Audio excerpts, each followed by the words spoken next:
Good evening, and welcome to the Center for Spiritual Living in Granada Hills. My name is Nancy Woods, and I'm the minister, and I'm joined here by Dr. Maureen Hart, who is the minister emeritus. Is that how I say it? That's right. Thank you. And Kathy Lyons, who is going to help me do the lighting of candles, and a lot of good folks that are going to discuss spirituality for you tonight. So we'll kind of get them to introduce themselves. And we welcome all of you here as we join together to discuss how we are living this philosophy and what we think of it. So to start every service here at the center, we start by lighting the flames of faith, a call to service. So we perform this ceremony to promote the universal consciousness of life, which acknowledges that all people, all faiths, all sentient beings come from one great universal presence, which we call spirit. Fundamental to this truth is the underlying nature of all religious thought and experience, which we honor here today. So as Reverend Kathy lights the first candle, it is for the Tao, honoring the universal path of harmony, equilibrium, the natural way. She lights the second candle for the shamanic tradition, honoring the beliefs and practice of all indigenous people, the way of primal spirituality. We light the third candle for Hinduism, honoring the path of knowledge, action, and devotion. We light the fourth candle for Judaism, honoring the ethical path of living by sacred law. We light the fifth candle for all forms of Buddhism, honoring the Four Noble Truths and the path of compassion. We light the sixth candle for all forms of Christianity, honoring the Christ consciousness and the path of love.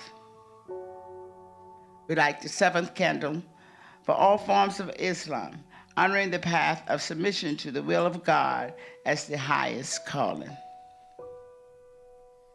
We light the eighth candle for the universalistic religion of Baha'i, honoring the path of unity and peace. We light the ninth candle for all forms of new thought, honoring the metaphysical path of mental healing through the practice of universal spiritual principles.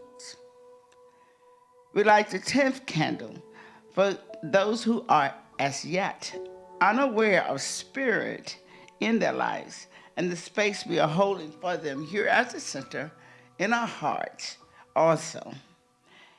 And as Reverend Kathy lights the healing candle, please put softly into the light the names of anyone you wish to have experienced the healing flame of God's eternal love.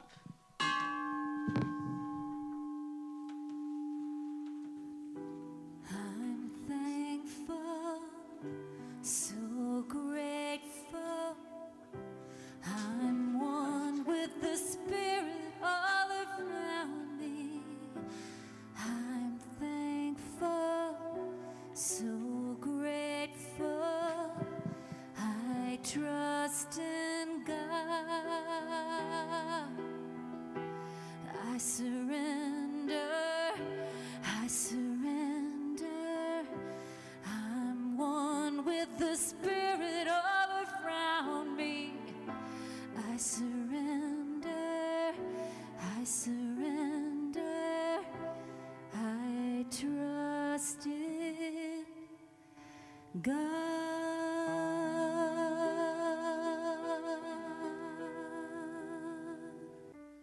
All right, if you'll close your eyes and join me in consciousness, knowing the power and presence of Spirit has identified itself by means of each and every person here tonight, that we join together in a consciousness of oneness of Spirit, oneness of each individual here, and oneness in mind with all things, all peoples, and all sentient beings, as it says in Lighting the Flames of Faith. And so tonight we open to a greater idea of what spirituality means for each one of us. That Ernest Holmes, in his infinite wisdom, created this chapter for us to understand more clearly what it means to live life as a spiritual being. Knowing that it is the inherent nature of each and every one of us. There's nothing we have to do to be more spiritual. We simply have to be more aware of the power and presence of God and what it does by means of us.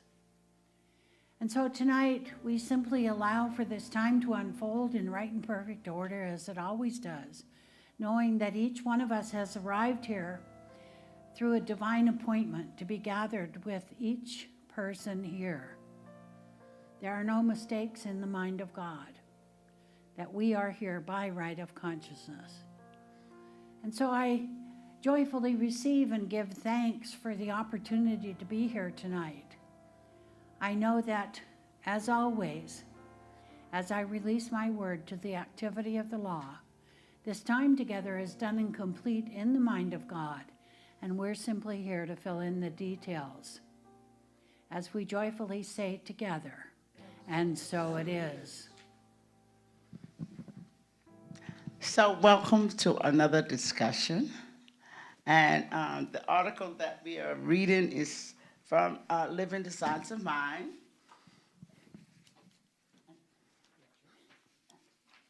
So, and how we do this is we read it. And Eric is going to start us in my reading first for us. Okay. So what is spirituality? We hear a great deal about certain people being spiritual, and there's nothing wrong with this, provided it does not become maudlin attitude. Spirituality is a rather elusive thing. I cannot think of a better illustration to use than to compare it with the idea of beauty, which a great artist must entertain if he is to create a worthwhile object of art. We do not say that such a one has great beauty, but that he has a great appreciation for beauty. We know that the artist feels beauty, senses its presence, and to a degree communes with it in drawing it into his own soul that he may outbreathe it through his performance. Kathy. Perfect technique alone does not result in great art. We speak of the soul of an artist, that subtle and indefinable something which is the essence of all art. This is a definite feeling, a communion with invisible harmony, the supreme being, the mind and heart of God, or the creative essence. It is the same with what we call spirituality, which is a word too often misused. From our viewpoint, spirituality is one's recognition of the universe as the living presence of good, truth, beauty, peace, power, and love. And to this should be added happiness, joy, enthusiasm, and universal harmony, which, like the great rhythm of life, flows through everything. There is a vast difference between this type of spiritual consciousness and theological dogma, or even logical arguments. It is an essence diffused, a consciousness transcendent, and a faith that has passed beyond the point of argument into conviction and union and complete acceptance. Such spirituality we cannot divorce from the highest use of the science of mind. It is like the heart in fire. No, it is like the heat in fire, the colors in a prism, the invisible power flowing through a dynamo. It is like something that's caught from the invisible for the purpose of taking temporary form. It is the background of all spiritual mind treatment, and we should not separate it from our conscious use of the law of mind. Spirituality is a constant, consistent attempt to feel the presence of God in everything and everyone. The presence of God in everything and everyone. Okay, may I start again? Spirituality is a movement. I can't see it, sorry. But I do believe. Yes, you do. Spirituality is a now you got me started. Spirituality is a consistent attempt to feel the presence of God in everything and everyone. Such an attitude need not be put into words because words cannot express such a feeling. But out of the feeling, words will flow. And when do they? When they do. And when they do, they will always be correct. Pass it to Nancy so we can get Jen and Bonnie in. Spirituality cannot be taught, but it can be felt. It can be practiced. It can be embodied. Each in his own consciousness must experience it in his own way, and his way will always be best for her. Indeed, it will be the only way she could do it, because in the secret precinct of the mind, which is alone with God, nothing else can enter. Listening daily to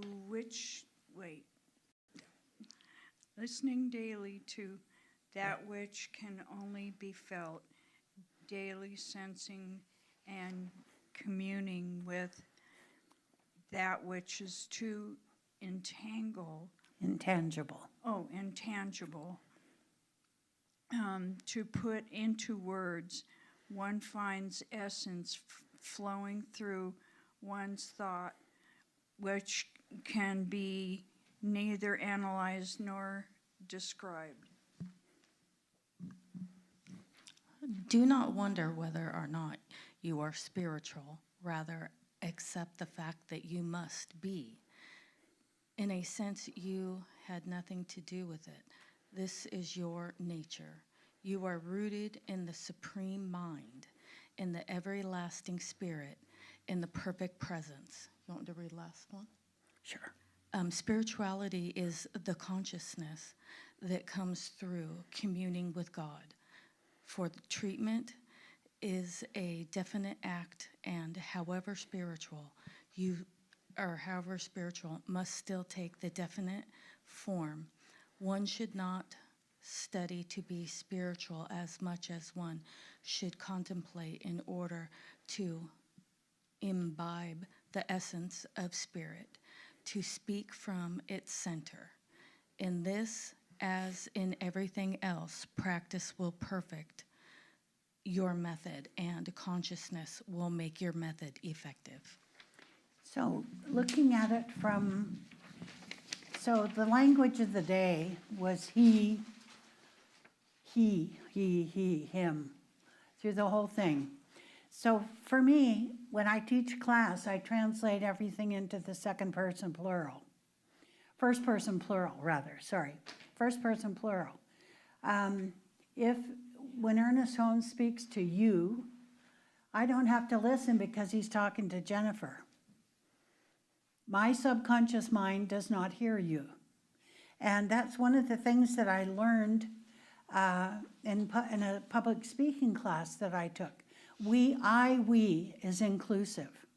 So if you reread this whole thing using the first person plural, we, not the editorial we, but the we, as in this group of people, this would make it much more inclusive. So starting from the beginning, the first thing that really caught my interest was in the second paragraph. We do not say that such a one person has great beauty, but that he has great appreciation of beauty. We do not say that Wayne is more spiritual than Jennifer. There's no comparison in spirituality. We are all equally spiritual. We may not be equally aware of our spirituality, But we have been given this opportunity to enlarge our own personal picture of who we are as spiritual beings.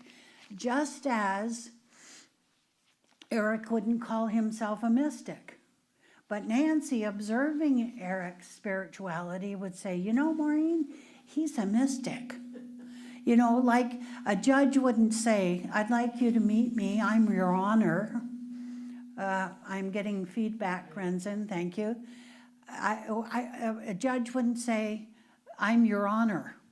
You know, that's a designation that we give to the judge, your honor. That's a sign of respect. So a mystic is somebody who feels their spirituality at an in-depth part of themselves, right? And everyone here could be a mystic, but we don't know that for sure until somebody else notices that about us. Okay? Yes, Nancy? Yes. Yes. So, Nancy Shriver, can you take the microphone, please? You know, I love what you said about the pronouns, because recently I picked up an Eckhart Tolle book. Yes. And I think it was his book. I read it recently anyway. He said the things that the thing that has really messed us up. Oh, Debbie's here. Yay. I, me, mine. It's my house, my da-da-da-da-da. Anyway, I, me, mine. And he suggested that we use we, ours, Yeah. etc. So I'm really glad that you pointed that out. Thank Good. you. Not that I'm an editor or anything, but yes. I edited the whole thing all the way through. Yes. Who's next? Anything that stood out? No? Yes? All right, let's go to the fourth paragraph.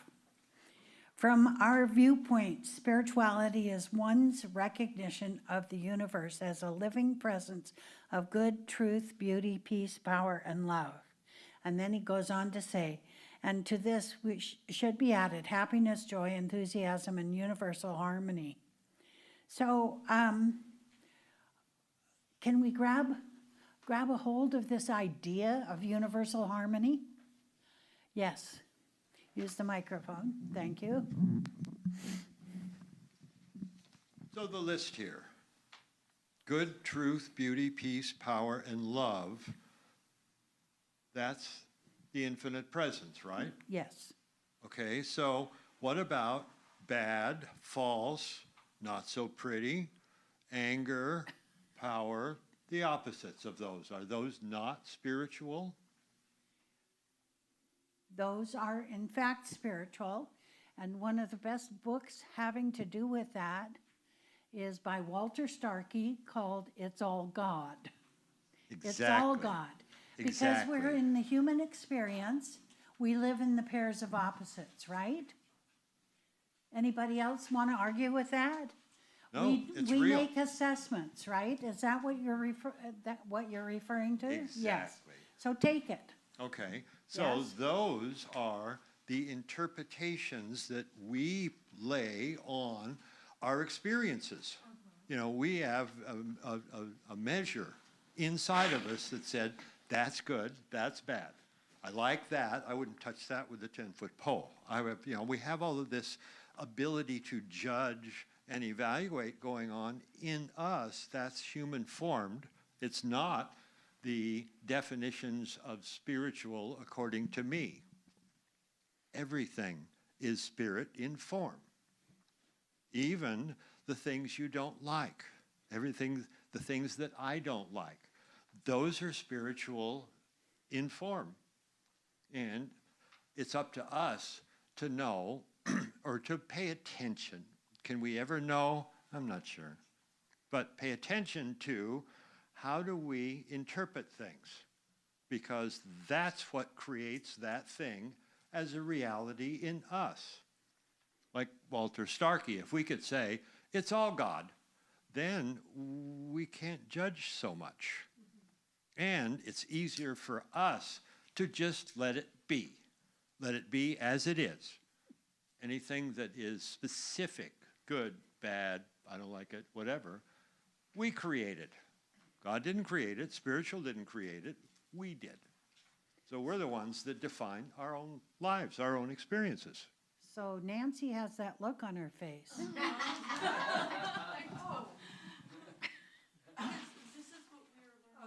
Yes, yes, let her speak to it, okay? You know, when we think about spirit, we talk about existence. And then we start thinking all of these other things out here. And it's how existence is coming into expression. And I think that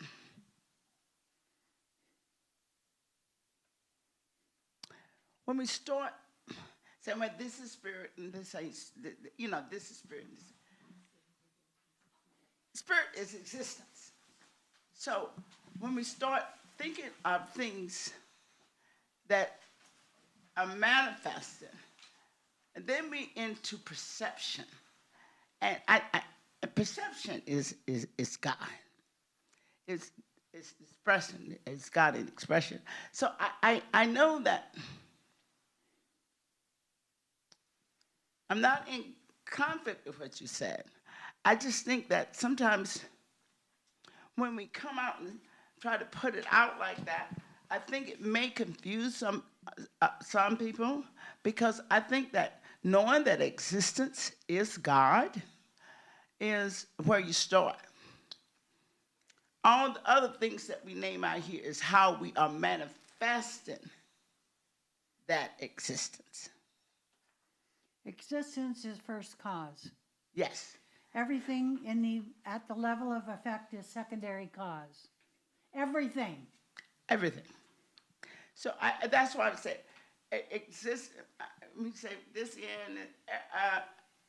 On this plane, we do have this kind of a duality. Is that how you say it? I think it's pairs of opposites. Pairs of opposites. Duality Yeah. would be believing in God and believing in the devil. Pairs of opposites. Yeah. That's how it exists here. And so I would think that what you're describing is that experience of the pairs of opposite.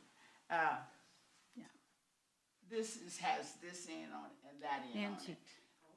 be a little less expressive.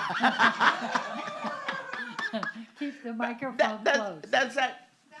like asking the Pope not to be Catholic. Apparently it is, yes. But do you get what I'm saying? Yeah. Eric? Yeah. But, yeah. I have issues, and that is the first cause, God. The secondary cause, still the manifestation here. The definition is ours. Yes. Now, And what that would be a good way of explaining it. Yeah. Yes. And that's Ernest Holmes, straight away, change your thinking, change your life. Yes. If we can say, this too is good, this too is God, this is for my benefit, and I demand to see that benefit. Yes, there you go. So Emma Curtis Hopkins, whom you've probably, or is that the next class going to be No, studying? that's the one we just had. Okay, so Emma Curtis Hopkins had a saying where she said, this too is for good, this too is for God, this too is for me, and I know there's a blessing in it. Now, Yes. my teacher said, this too is for good, this too is for God, this too is for me, and I demand to see the blessing in it. So, I know there's a blessing in it, and when we're not quite ready to know there's a blessing in everything, we demand to see the blessing in everything, okay? Yes, okay, thank you very much. I appreciate your vote of confidence. And it's also here in the 5th paragraph, by the way.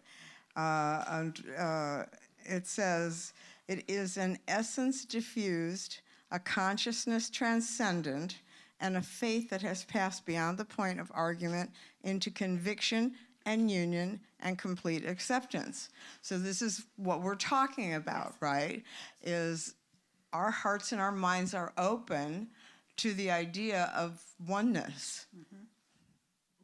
So translated from the Aramaic, Carlton Whitehead, who was the minister in Chicago for many years.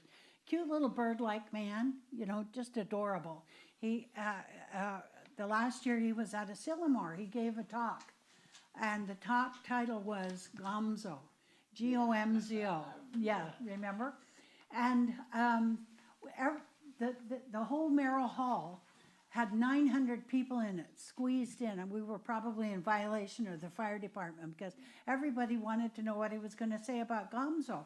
It's, after all, a character on Sesame Street, right? Gomzo? Gonzo. But his was Gomzo, and so they got it kind of mixed up a little bit.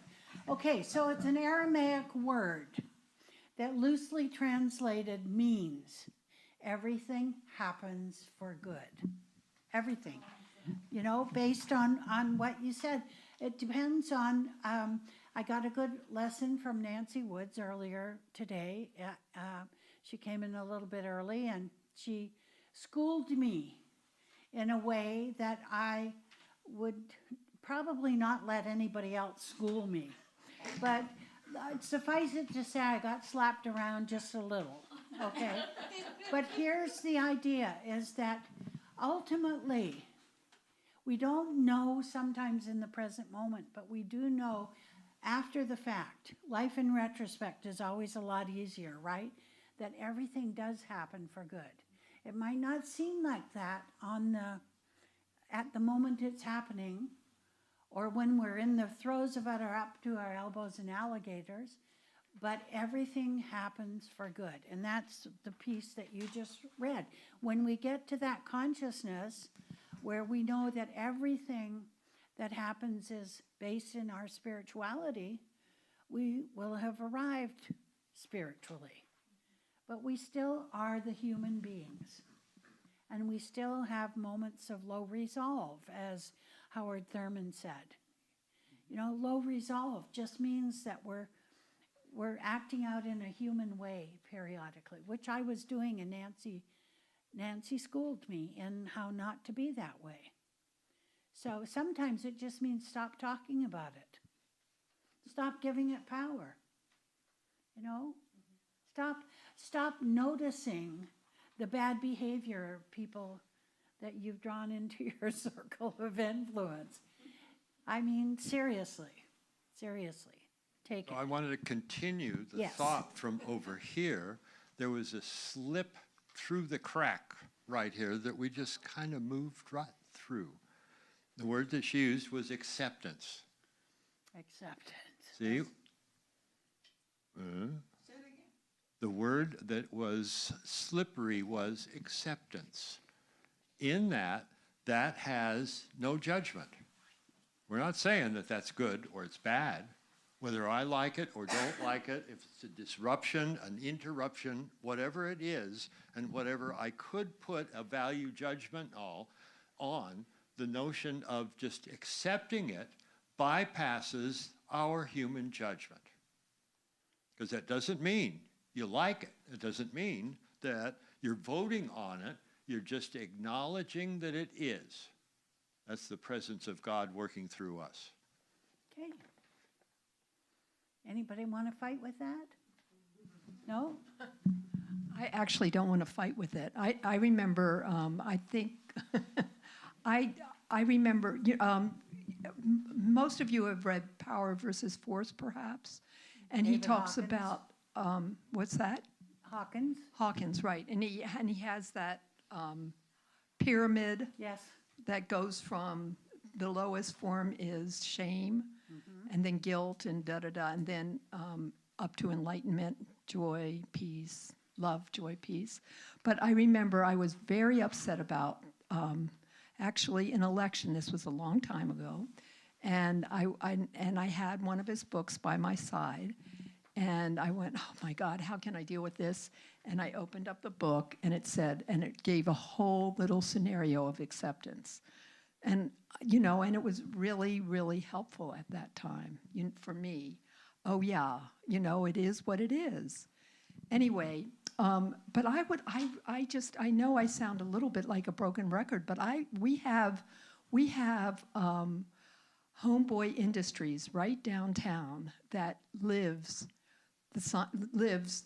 a total principle of accepting So Father Boyle, Father Boyle, Yes. Gregory Boyle. yes. And I mean, their two principles, number one is everyone is unshakably good, no exceptions, and we are all connected, no exceptions. And I just admire what he's doing so very much. And anyway, I just wanted to say that.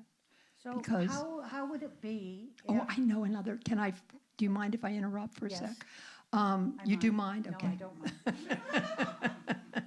And one of the things he says, I just read his latest book, Cherished Belongings, and one of the things he says, morality has messed us up, because of that idea of right and wrong and bad and good and anger and all this kind of stuff. And I'm not articulating it as well as he does, but it's kind of like because when I'm more moral than you are, or da-da-da-da-da, that's a huge judgment. And morality could, be said to lead to judgment. Comparison within itself always has judgment attached to it. Okay, expound. I'm more moral than you Right, has a judgment attached right. to it. So comparison, be careful when you're making comparisons. I'm this way and you're that way. And see how, what part of us is afraid that we might be that way. If we're looking at it from that's a whole nother evening of conversation. I got news for you. Now go on and make Yeah. no comparisons. Yeah, make no comparisons, because there is no comparison in the mind of God. No comparison in the mind of God. Period, the end. There's nothing to add to that. Yeah? Yes. I have to, can I tell you something funny that because I remember you telling us once not to complain and not to gossip. Yes. And today I was reading about somebody who said, I gave up gossiping for Lent. And today is the first day of Lent. Anyway, Yes. I just had to mention that. So See what an impression you've made on me? yes, well, I will tell people unabashedly that you were the most difficult first-year student I ever had. Who, me? Now, wait You. a second, you're making a judgment. Yes, I am. Yes, I am. And what was true about that is that you had a similar background to what I did in Catholicism, and you brought forth all those probably all the insecurities I had around becoming a religious scientist to give up Catholicism in order to do that. And it was interesting that, my first year class, I've only been here 20 minutes, and Nancy shows up in the class, and the first thing she said, well, what about Hitler? What are you supposed to do with that? Remember that question? How can you say? How can you? It happened in our first year. Yeah, of course. Anybody else had a first year class where Hitler comes up? So, yes, yeah. Never mind, but difficult from the perspective that you made everybody else in the class think. And I'm going to tell you, sometimes it's difficult for people who are indoctrinated in a religion that has such effect. Catholicism, being Jewish, my old joke about that is that Catholics invented guilt and the Jews perfected it. So you get an overview of what it's really like. Nancy's, I'm getting off topic, aren't I? Uh-huh. Yeah, okay, take it. Oh, no, Leslie, you had something you wanted I to was say. just going to make an aside about gossip. Okay. Because there's a difference between gossip and malicious gossip. Malicious gossip is what you want to avoid, but just gossip is trading information about people and things that you have a shared interest in. Yeah. Like, did you know Alice went to the hospital the other day? This is also a form of gossip. So gossip actually supports a community in that way. It's that malicious stuff you want to stay away from. That's exactly right. If you look up the definition of gossip, you'll find almost verbatim what she just said. Thank you, Leslie. Okay, Nancy, Okay, next. where are you? Y'all have totally got me off track. Okay, yeah. Well, you gotta have a heckler someplace. That's how to get a good class going. You need a heckler. Anybody want to So volunteer? take the first sentence in this paragraph. There's a vast difference. That's something that needs to be addressed. Oh, there's a vastness between the type of spirituality, spiritual consciousness, and theological dogma, or even the local arguments. Logical Arguments. arguments. So logically, Leslie was arguing for gossip as opposed to malicious gossip. So the logical mind wants to,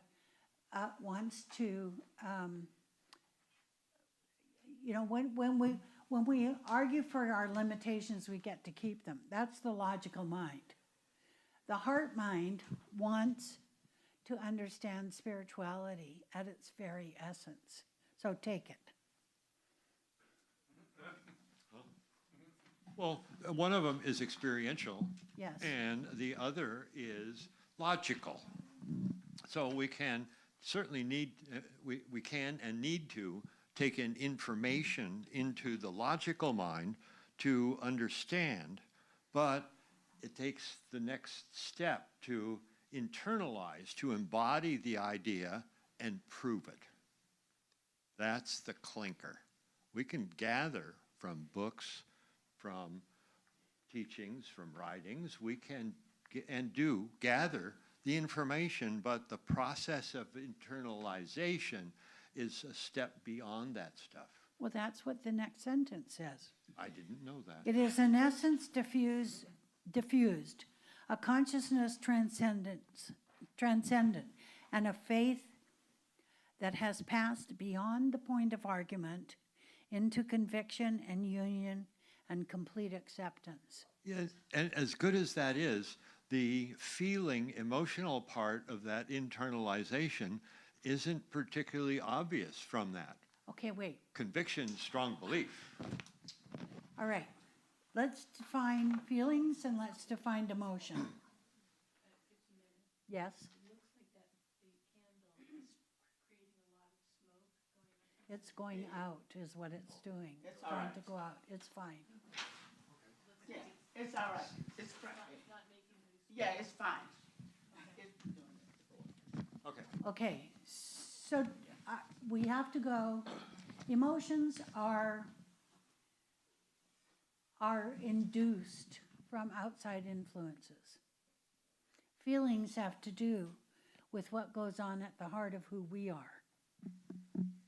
They aren't changed, they aren't influenced in any way by outside experiences.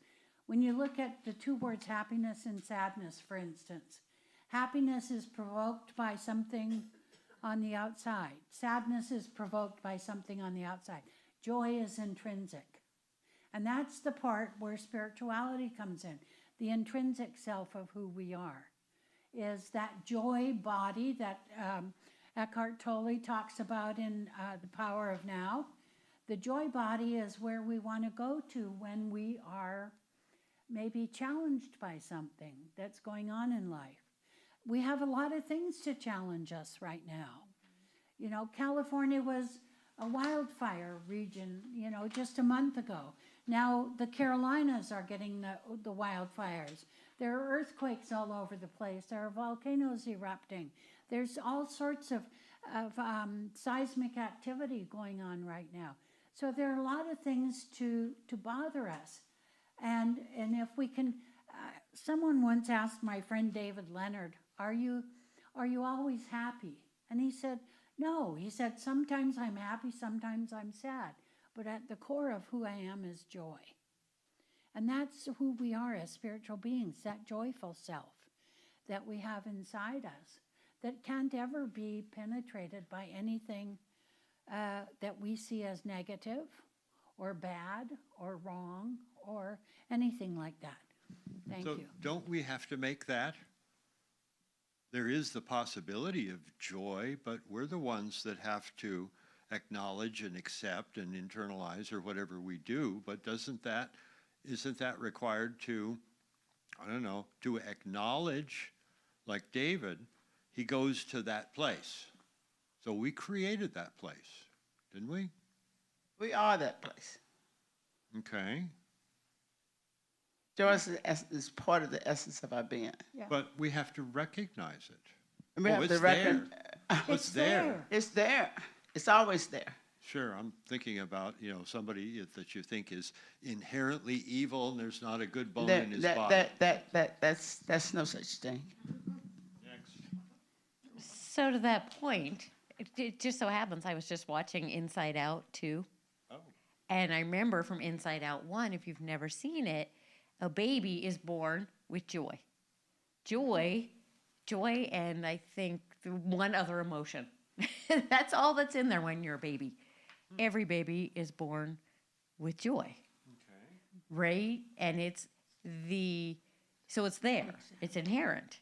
Okay. It's only through our experiences, right? If we let embarrassment and envy and jealousy and anger and all that other stuff kind of push our joy out, Push it down. right? But we are born, and every baby is born inherently joyful. So it gets drawn out of us somehow. Interpretation, experience, maybe? I disagree. No? I disagree. Maybe because we forget that it's inherent and we are looking for happiness outside of ourselves? No, no, I agree with your inherent. Hmm? This the drawing out of us. That was the wrong term. Okay. Not drawn out. It's there, pushed down, ignored. I That's mean, what I meant. it's kind of like when you are living in this world, there are things that will take you down an emotional road sometimes that that joy is not necessary or what you are experiencing in that moment. But in the relaxation, that's one of the things about being on the spiritual path. One of the things you realize is that how real and how solid that joy is. And we can go there. The stronger your spiritual understanding and awareness of who you are, the faster you can go to your joy, no matter where you are. Sure. And we can choose misery. You could choose misery. We can choose misery. But that's an outside influence again. Is it? Yes, Yeah. very definitely. Misery is not inherent in you. You bring it in there Okay. by the imprint of your society's influences.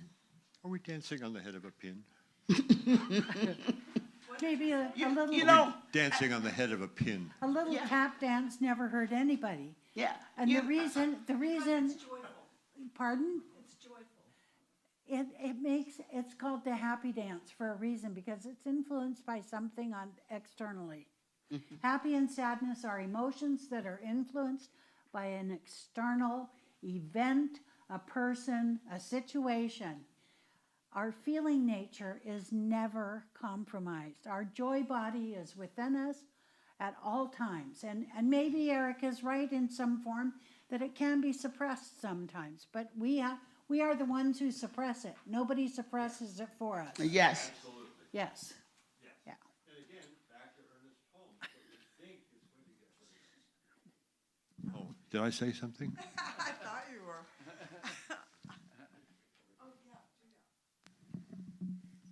I was going to say something that has a different, it's different. Because for me, all of this gets really complicated and I have to come back to really understanding some kind of like the basics. And for me, one of the basics is that we are all learning to be creators. And if you create in a way that you don't like the results, you get to change how you create. Because God is the creator and we are creators we're learning how to be creators. That's why we're here. So anyway. Okay, Ernest has a different twist on that. Ernest says that we don't create. We discover and use a principle which is in and of itself unlimited. We are co-creators. You might want to say that. Right, we're But I can't learning. create the sun and the moon and the stars. Right, So I like the idea of being able to discover and use a principle with a capital P, which in and of itself is unlimited. So my discovery gets more advanced the more I embrace my own spirituality. The more I have, instead of belief, the more I have faith in God, in spirit, in the universe, in the force, whatever you want to call it. that's what I'm talking about. So because- I'm not denying that we're co-creators, yes, but we of ourselves are not creators at the same level as God. We don't have, it's the, Rosalie, it's kind of the drop of water in the ocean concept, you know. I contain all the properties, the water, the drop of water that I am in the ocean of God consciousness is the same as that God consciousness, but is not all of it. So, yeah, creating has a different definition in the science of mind than it does in normal usage. Yeah, you know what? I'm sitting here smiling because I was thinking, if we know who and what we are, and we bring something forth into expression, like a painting, a create art, or a piece of artwork, Yeah. That can be creative. Yes, absolutely, but it's a different creative than creating the sun, the moon, and the stars, and Wait a minute. you know, that sort of thing. Well, wait, hold on. Wait, that's not true. I don't think that's true. We're learning how, but I think we do create. And I think that the reason I'm saying that, you said, we don't create the stars and you don't create, I didn't say that. I said we can create a painting, we can create a piece of artwork, we can create something, a newness. Because to me, this is where the divine is bringing forth the newness of the universe. Is through what I bring, my ideal and my dreams.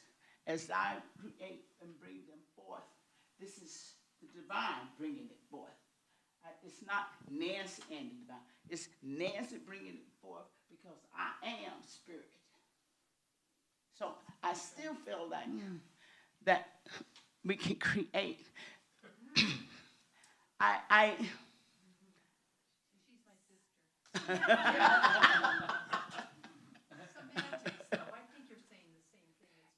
And essentially, that's true. But if I had the audacity to say I am God, that presumes then that I can That's your presumption. Yeah, it is a presumption. It's not the truth. I am God uniquely individualized in the human expression. I am not the God that created the heavens and the earth. Yes, I can make a painting. Yes, I can sew a dress. Yes, I can create a wonderful meal. But I'm not sure that I want the responsibility of saying that I'm creating in the manner in which the Big Bang or whatever it was created the world. Those are things that you're describing. Yes. And they only exist because you're describing them. Yes, of course. Okay. So that existence is, the Big Bang, you're talking about things like that. But I'm saying, I feel like, at one time I would have totally agreed with you. Now I don't necessarily see it that way as much. I'm glad because that would make for a terrible discussion. No, I know. I totally feel like this is what we are looking to understand and be. Because when I say that the divine is absolutely everywhere, in totality, in all its power and essence, everywhere in existence. That means that I feel like that's the truth that I'm moving to embrace more and more, and that understanding. And so one of the things that I begin to hesitate is this idea of co-creating, because when I start thinking of co-creating, that seems like more than some kind of sense of denying that power and that presence and that wholeness of being is right here, right now, in its totality. I feel like it is, and I'm in the process of growing into that awareness and that understanding. And as I grow in it, I'm more aware of what I can bring forth into creation. I have issue with both of those. Well, okay, because in Troward's book, he says that man creates nothing. Yeah. Now, but we create from the divine through our essence. I mean, does that make sense? I mean, because we can create a painting from our heart. You know, we're painting because we feel it. Well, that's what he's talking about Okay. in this. Yeah, I just want to make sure that I'm Yes, no, understanding you're understanding correctly. it completely. Okay. And Troward, being when he was in India, having the benefit of the Hindu philosophy and having the, what's He's a judge. yes, he was the judge, but Troward, he embraced both Hinduism and Christianity, and he melded the two of them. And so what you're getting from Troward is what I am trying to say right now. Okay. Is that we of ourselves do not really create anything. Nancy is arguing with me because she has evolved significantly more than I have over the last little while. I know we're getting past our time a little bit here. Okay. But the whole thing that I want to say is Eric wants to argue with both of us. And that's the point of why we have this discussion group. When I was first a minister, this is what we did every Wednesday night. And sometimes we would have as many as 30 people here. Yeah. To try to get everybody to get a word in edgewise, Okay, Yes, Kathy. I liked what you said, Reverend Maureen, though, about we're like the drop in the ocean. Yeah. I'll tell you, I've shared this with the other practitioners at meetings. I find it triggering when I hear sometimes ministers saying, I am God. And the reason why, if you're talking people like us, seasoned religious science people who believe in the highermost, innermost God, it might not trigger us. But if you have an audience that thinks that their concept of God is this superior, all-knowing God out there, or somebody like Charles Manson, I think, used to say he was God, it can, I don't know, it sounds like somebody that's a narcissist. It is, you're absolutely right. It is a trigger for a lot of people. But we also have to remember the word God is simply a placeholder Right. for the ineffable, for the indefinable. How many of us can honestly say that we didn't grow up with a punishing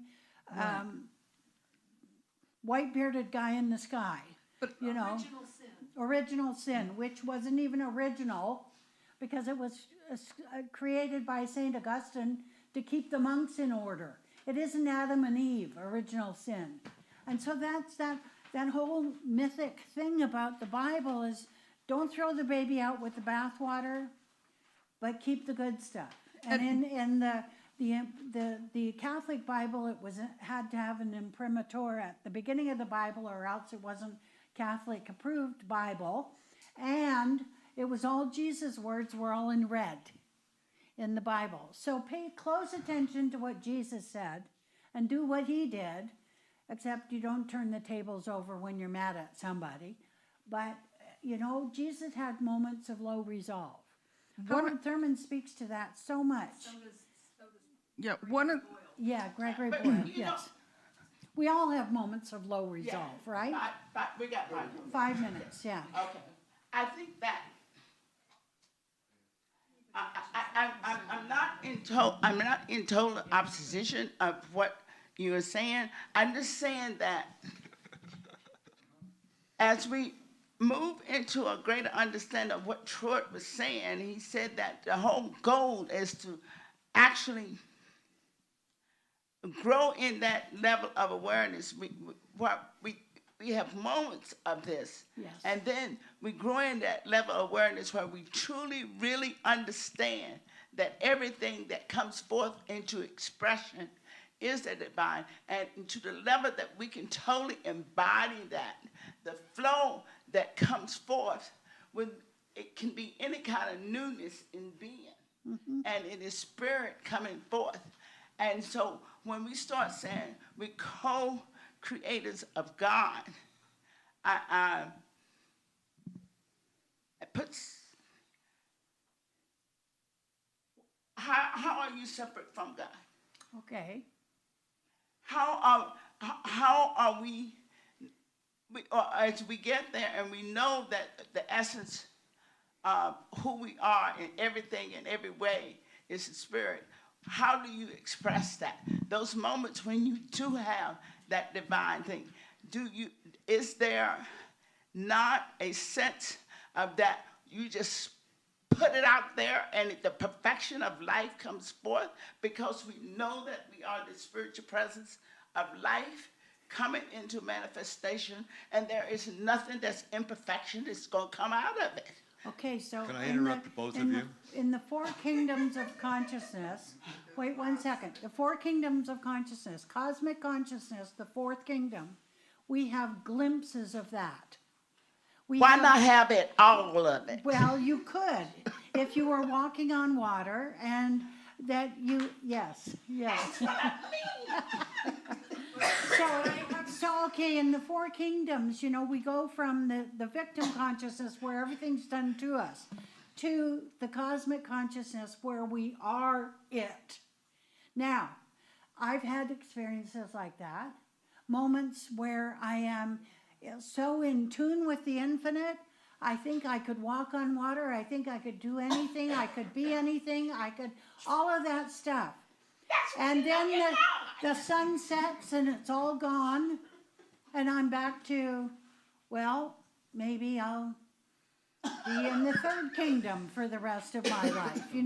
There's a progression of this, and I'm thinking about doing something with Nancy on the Marcia Sutton Lloyd Strom 4 Kingdoms of Consciousness this summer, where we can explore this in detail. Everybody has the capacity to realize their cause to their own effect. That's the 2nd kingdom. Practitioners are in the 3rd kingdom, where everything's done by us, okay? Through us, to us, for us, by us, and as us in the cosmic consciousness. But we don't stay in any one kingdom all the time. But the practitioners need to be in the 3rd kingdom. They need to understand that they have the capacity to really know the truth for themselves and for everyone else that they're working for. Yes. We got 2 minutes. 2 minutes. We got 2 minutes. I just think you said it. I wrote down your part of your opening treatment, and I think you just said it so perfectly. We are spiritual. We simply have to be more and more aware of the presence of spirit in our lives.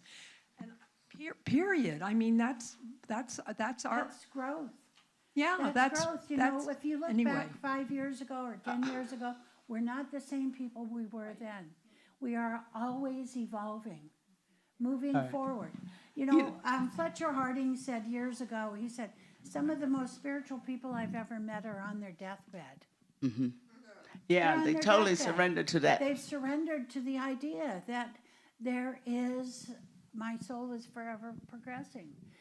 Y'all, Ernest Holmes said you could have 20,000 soul incarnations in you. That's a whole nother talk again, too. But, just think about that. How many, you're not reincarnated, but your soul doesn't ever die. So who were you 100 years ago? Who were you 500 years ago? You know, that kind of thing. Okay. Spirit. Yes, pure spirit. That's exactly what Our it is, spirit. pure spirit. And you know what? And it's 8 o'clock, you guys. So we're going to have to come to a close. And So is it food for thought tonight?